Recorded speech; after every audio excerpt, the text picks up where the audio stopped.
Christmas Wish. Winterbrook slept under a blanket of shimmering snow. Snowflakes drifted through the night sky like tiny shimmering dancers, swirling around the little town of Winterbrook.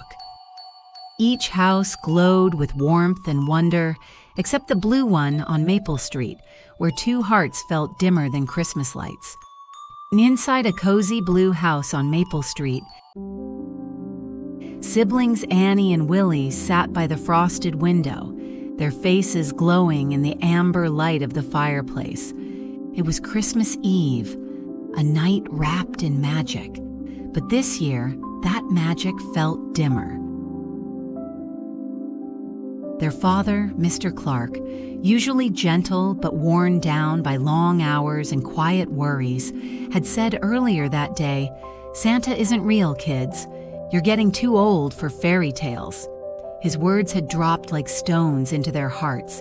Their father, Mr. Clark, hadn't meant to hurt them. His voice was tired, worn thin by work. But when he said those words aloud, it dulled something bright inside their hearts. Now, Annie held her little brother close. "Maybe he didn't mean it," she whispered. "Maybe he's just tired." Willie sniffled. "But what if Santa doesn't come because Dad doesn't believe?" The room seemed to sigh with them, but Annie still believed in magic. On Christmas Eve, she knelt by Willie's bed. "Let's make a wish," she whispered, and together they prayed for Santa to hear them. Annie pressed her palms together. "Let's wish anyway. If there's even a spark of magic left, it'll hear us." Willie squeezed his eyes shut, and together they whispered their Christmas prayers, simple wishes for small gifts, but even more for the magic to return. Upstairs, their father overheard the tiny voices floating through the vents. Each word tugged at his chest. He sank onto his bed, guilt washing over him, and in the still of the night, something stirred. Regret, maybe, or something like hope. "What have I done?" he murmured. He hadn't meant to crush their hopes. He just wanted to protect them from disappointment, something he'd felt too often. But as he listened, he realized something important. Protecting them didn't mean taking away their wonder. Determined, he slipped on his coat and boots, braving the icy wind as he hurried through the softly glowing streets. Stores were closing. The streets were empty, lights dimming. But he managed to gather the very gifts his children had dreamed of.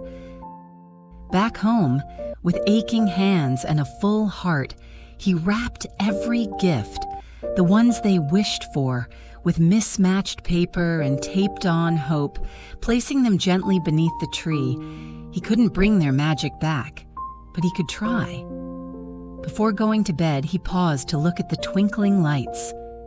"Maybe," he whispered, "there's a little magic left."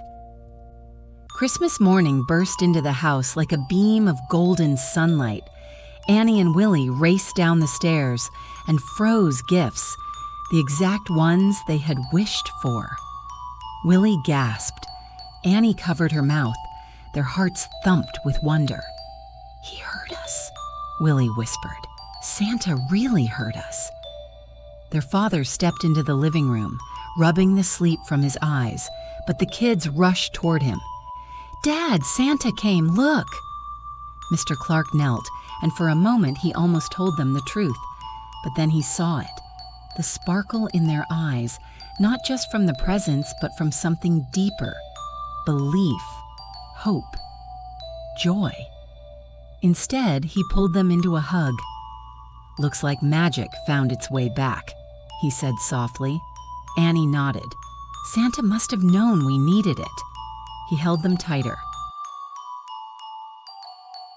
"Sometimes," he said, "magic works through the people who love us most." And for the first time in a long while, Mr. Clark felt it too. The warm, shimmering glow of Christmas magic. Real not because it could be proven, but because it was shared. Belief isn't just in magical figures, it's in the love we show. the hope we hold, and the wonder we choose to see.